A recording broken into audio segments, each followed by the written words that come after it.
Assalamualaikum warahmatullahi wabarakatuh. Hai semuanya, perkenalkan kami dari kelompok 2. Di sini kami akan membahas tentang dampak penjajahan Jepang di berbagai bidang. Sebelum itu, mari kita perkenalkan diri terlebih dahulu. Dimulai dari Saya Bagas Arista Widya, absen 6. saya Jasmine Aulia dari nomor absen 12. Saya Muhammad Aldiansyah, absen 17. Saya Muhammad Rehan dari absen 19. Saya Naila Tiraisa dari absen 23. Saya Rosa Amalia dari absen 30. Saya Sahwatrisya Aulia Putri dari absen 36. Baik, langsung saja kita masuk ke materi ya. Kemesraan ini janganlah cepat berlalu. Langsung saja masuk ke materi yang pertama, yaitu dampak di bidang sosial. Dampak di bidang sosial. Jepang menjajah Indonesia dengan dua tujuan utama, menghapus pengaruh Barat dan mobilisasi rakyat untuk kepentingan Perang Asia Timur Raya. Kedua hal ini menjadi dasar bagi berbagai kebijakan Jepang di Indonesia. A. Nasib orang Indonesia. Jepang menerapkan politik rasial dengan menempatkan orang Asia, terutama Jepang, di posisi tertinggi. Mereka mewajibkan pencatatan keturunan untuk membedakan Belanda murni dan campuran. Anak-anak Indo yang memiliki bukti keturunan Asia bisa terhindar dari penahanan, tetapi pencatatan ini sering kacau, menyebabkan perbedaan perlakuan dalam satu keluarga. Yang B. Nasib orang Belanda. Orang Eropa mengalami perlakuan kejam, banyak yang dipenjara di kamp tahanan seperti kamp Cideng dan penjara Glodok. Mereka dipaksa kerja kasar, hidup dalam kondisi sempit, dan wanita Belanda banyak dijadikan budak seks. Hanya tenaga ahli tertentu yang dipertahankan sementara. Setelah Jepang menyerah pada tahun 1945, tawanan dibebaskan oleh pasukan Inggris. Peristiwa ini membuka mata rakyat Indonesia bahwa bangsa Barat bisa dikalahkan, memperkuat semangat perjuangan, mempertahankan kemerdekaan. Yang kedua, ada dampak di bidang pemerintahan. Dampak di bidang pemerintahan ada 4 loh teman-teman. Apa aja ya? Yuk kita lihat. Dampak di bidang pemerintahan. Yang pertama, ada upaya partisipasi Indonesia dalam pemerintahan. Berdasarkan pidato PM Hideki Tojo tanggal 16 Juni 1943, Jepang memberi kesempatan Indonesia berpartisipasi dalam pemerintahan. Lalu pada 1 Agustus 1943, Seiko Shikikan mengumumkan rencana partisipasi Indonesia, termasuk jabatan tinggi seperti Ketua Departemen atau BU, Residen atau Sukokan, dan Penasehat. Yang kedua, pengangkatan tokoh Indonesia. Contohnya seperti RMTA Surjo sebagai Suko Bojonegoro pada tanggal 10 November 1943 dan Mas Sutarjo Kartohadikusumo sebagai Suko Jakarta. Yang ketiga, ada dilema partisipasi. Keuntungannya, sebagian tokoh Indonesia memperoleh kekuasaan. Adapun kerugiannya yaitu dicap sebagai kolaborator Jepang yang membantu penindasan rakyat. Yang terakhir ada pasca Jepang menyerah. Pejabat lokal menjadi sasaran kemarahan rakyat di Sumatera Utara, Brebes, Tegal, dan Pemalang. Selanjutnya ada di bidang pendidikan dan kebudayaan. Selanjutnya ada dampak di bidang pendidikan. Yang pertama, akses pendidikan. Semua kalangan bisa mengakses pendidikan, tetapi sistem pendidikan difokuskan untuk kebutuhan perang. Yang kedua, jumlah sekolah menurun drastis dari 21.500 menjadi 3.500 sekolah. Yang kedua, ada dampak di bidang kebudayaan. Yang pertama, bahasa Indonesia dijadikan bahasa pengantar pendidikan karena kekurangan guru dan sedikitnya orang di Indonesia yang bisa berbahasa Jepang. Yang kedua, propaganda. Jepang menggunakan teknik propaganda untuk merebut hati rakyat Indonesia demi kemenangan perang. Yang ketiga, media propaganda majalah di Jawa Broid digunakan sebagai alat propaganda melalui budaya, seni, ekonomi, politik, agama, dan sastra. Yang keempat, ada sistem pendidikan, yaitu ada 3. Yang pertama, sekolah rakyat 6 tahun. Yang kedua, sekolah menengah pertama 3 tahun. Yang ketiga, sekolah menengah atas 3 tahun. Dan yang kelima, sekolah kejuruan dan tinggi tidak efektif karena suasana perang. Yang terakhir, latihan militer lebih diutamakan untuk pelajar dan mahasiswa. Lalu ada dampak di bidang militer. Yang pertama ada organisasi semi militer. Yang keempat, dampak di bidang militer. A. Organisasi semi militer. 1. Pengarahan tenaga pemuda. Jepang melatih pemuda Indonesia untuk disiplin, berjiwa kesatria, dan semangat juang tinggi. Indoktrinasi dilakukan melalui sekolah dan organisasi seperti Barisan Pemuda Asia Raya. Yang kedua, Seniten Barisan Pemuda didirikan pada 19 April 1943 untuk melatih pemuda usia 14 sampai 20 tahun. Tujuan awalnya adalah membela tanah air, tetapi sebenarnya untuk kepentingan para Jepang. Tokoh nasional seperti Abdul Latif, Hendra Nikat, dan Suekani terhubung dalam organisasi ini.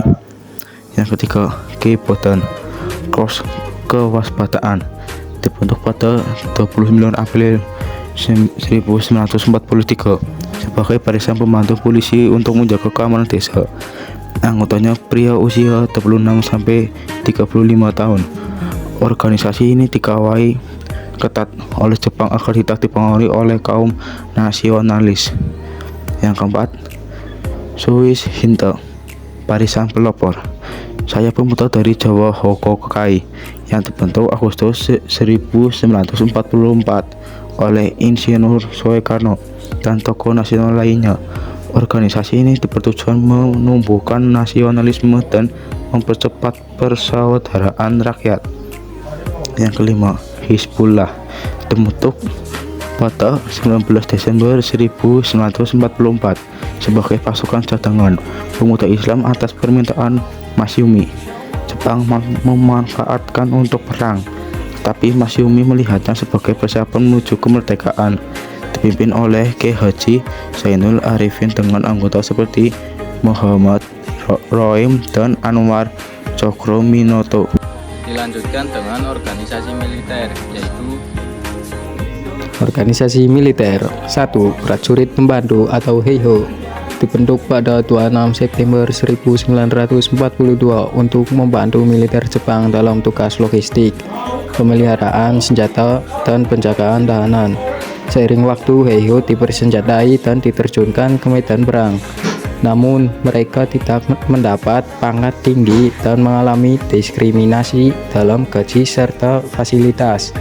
2. Pasukan Pembela Tanah Air atau PETA dibentuk pada 3 Oktober 1943 untuk memperkuat pertahanan Jepang membantu menghadapi sekutu.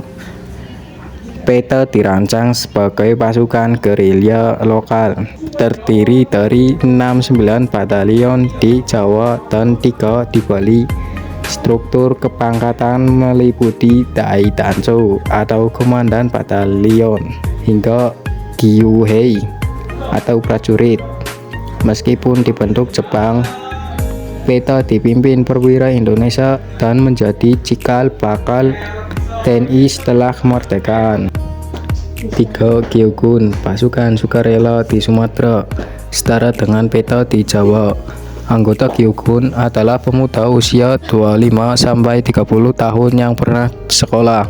Perbedaannya, pangkat tertinggi di Gyokun hanya Letnan 1, sedangkan di PETA bisa mencapai kapten. Setelah kemerdekaan, banyak anggota Gyokun menggunakan keahlian militer untuk melawan Belanda. Materi selanjutnya yaitu mobilisasi perempuan Indonesia pada masa pendudukan Jepang. Gimana tuh? Mobilisasi perempuan Indonesia pada masa pendudukan Jepang. Pada masa pendudukan Jepang, tidak hanya kaum pria yang dimobilisasi untuk kepentingan perang, tetapi juga perempuan. Mobilisasi ini menimbulkan trauma bagi perempuan Indonesia yang mengalaminya. Fujinkai adalah organisasi perempuan yang dibentuk oleh Jepang pada Agustus 1943. Organisasi ini beranggotakan para ibu dan memiliki bagian pemudi Joshi Saimentai yang beranggotakan perempuan berusia 15 tahun.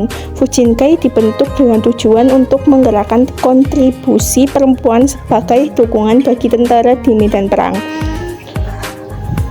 Barisan Serikandi adalah bagian dari organisasi Fujinkai yang dibentuk pada sekitar bulan April 1944. Anggotanya merupakan perwakilan dari tiap-tiap desa di wilayah Jakarta yang berusia sekitar 15-20 tahun. Barisan ini dibentuk untuk memperkuat pertahanan dan dipimpin oleh Sudarti Sutarjo. Setelah proklamasi kemerdekaan 17 Agustus 1945, Fujinkai dibubarkan. Mantan anggota Fujinkai kemudian bergabung dalam Organisasi Persatuan Wanita Indonesia atau Perwari dan tetap berperan dalam berbagai pertempuran. Kemudian ada tujuan dan tugas utama Fujinkai. Tujuan Fujinkai mengorbankan semangat nasionalisme para wanita. 2. Mendorong anggota untuk rela menderita dan berkorban demi kepentingan tanah air. 3. Memberikan pelatihan keterampilan yang berguna untuk menyokong perjuangan tentara. 4. Mendorong anggota untuk siap sedia berada di belakang garis peperangan. 5. Mengajarkan anggota untuk membuka lapangan pekerjaan dan menjalani pola hidup. Kemudian ada tugas utama Fujinkai. 1. Bekerja di dapur umum atau memberikan pertolongan pertama pada korban perang. 2. Memberikan harta benda atau perhiasan untuk menyokong kebutuhan logistik pasukan. 3. Menanam berbagai macam sayuran maupun bahan pokok. 4. Menjahit karung goni yang dijadikan pakaian oleh para pekerja Romusa. Nah, yang terakhir ada dampak positif yang kita peroleh dari pendudukan. Apa itu? Dampak positif pendudukan Jepang. Yang pertama, inovasi pertanian. Jepang memperkenalkan sistem tanam padi larikan untuk meningkatkan produktivitas. Mereka juga mengenalkan alat gansum untuk pengolahan tanah dan mempopulerkan pupuk kompos sebagai alternatif pupuk kimia. Yang kedua, pembentukan rukun tetangga. Jepang membentuk tonirigumi, sistem sosial yang mengelompokkan 10 keluarga dalam satu unit. Sistem ini berkembang menjadi rukun tetangga yang masih digunakan hingga kini. Yang ketiga, reformasi pendidikan. Jepang menghapus sistem pendidikan berbasis kelas sosial kolonial Belanda dan menggantinya dengan jenjang sekolah yang lebih setara. SD 6 tahun, SMP 3 tahun, dan SMA 3 tahun. Yang keempat, pemakaian bahasa Indonesia. Larangan penggunaan bahasa Belanda membuat bahasa Indonesia semakin luas digunakan termasuk dalam politik dalam pemerintahan. Yang kelima, perkembangan sastra. Perang Asia Timur Raya menginspirasi banyak karya sastra yang membangkitkan semangat nasionalisme seperti Taufan di Atas Asia karya Al-Hakim. Yang keenam, meningkatkan nasionalisme. Propaganda anti Belanda dan penggunaan bahasa Indonesia menumbuhkan semangat kebangsaan, diperkuat dengan upacara bendera. Yang ketujuh, latihan kemiliteran. Jepang melatih pemuda Indonesia dalam taktik perang melalui organisasi seperti PETA yang kemudian menjadi cikal bakal TNI. Meskipun pendudukan Jepang penuh penderitaan, beberapa kebijakan mereka berkontribusi terhadap perkembangan bangsa Indonesia. Sumber materi ini adalah dari buku pendamping siswa LKS Sejarah kelas 11 semester 2.